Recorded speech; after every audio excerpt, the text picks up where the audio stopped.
বাংলাদেশ ও পূর্ব তিমুরের মধ্যে একটি চুক্তি ও একটি সমঝোতা স্মারক স্বাক্ষরিত হয়েছে। রোববার প্রধান উপদেষ্টা ডক্টর মোহাম্মদ ইউনূস এবং পূর্ব তিমুরের প্রেসিডেন্ট জোসে রামোস হোর্তার উপস্থিতিতে এসব চুক্তি স্বাক্ষরিত হয়। এ সময় বাংলাদেশের নতুন যাত্রায় পাশে থাকার আশ্বাস দেয় পূর্ব তিমুর। বুলবুল আহমেদের প্রতিবেদনে বিস্তারিত। বাংলাদেশে সফররত পূর্ব তিমুরের প্রেসিডেন্ট হোসে রামোস হোর্তা রোববার সকালে ঢাকা সেনানিবাসে পৌঁছলে তাকে গার্ড অব অনার প্রদান করে বাংলাদেশ সশস্ত্র বাহিনীর একটি চৌকস দল।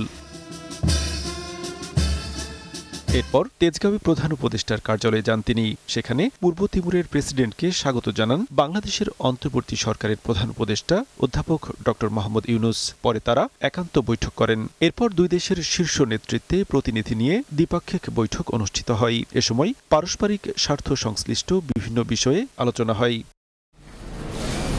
এর ধারাবাহিকতায় পূর্ব তিমুরের প্রেসিডেন্ট ও বাংলাদেশের প্রধান উপদেষ্টার উপস্থিতিতে দুই দেশের সরকারের মধ্যে কূটনৈতিক ও সরকারি পাসপোর্টধারীদের ভিসা অব্যাহতি চুক্তি ও দ্বিপাক্ষিক কনসালটেন্সি মেকানিজমের জন্য সমঝোতা স্মারক স্বাক্ষরিত হয়। পরে দুই শীর্ষ নেতা যৌথ সংবাদ সম্মেলনে বলেন, আজকের এই চুক্তি বাংলাদেশ ও পূর্ব তিমুরের মধ্যে দ্বিপাক্ষিক সম্পর্ককে আরও শক্তিশালী করবে।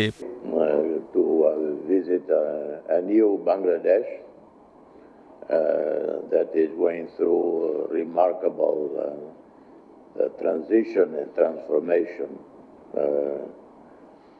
led by one of the most recognizable. We can joint statements asking for rights for the people, our rights for the environment, and similar other issues. We have issued so many common statements together. Bringing other people to sign in.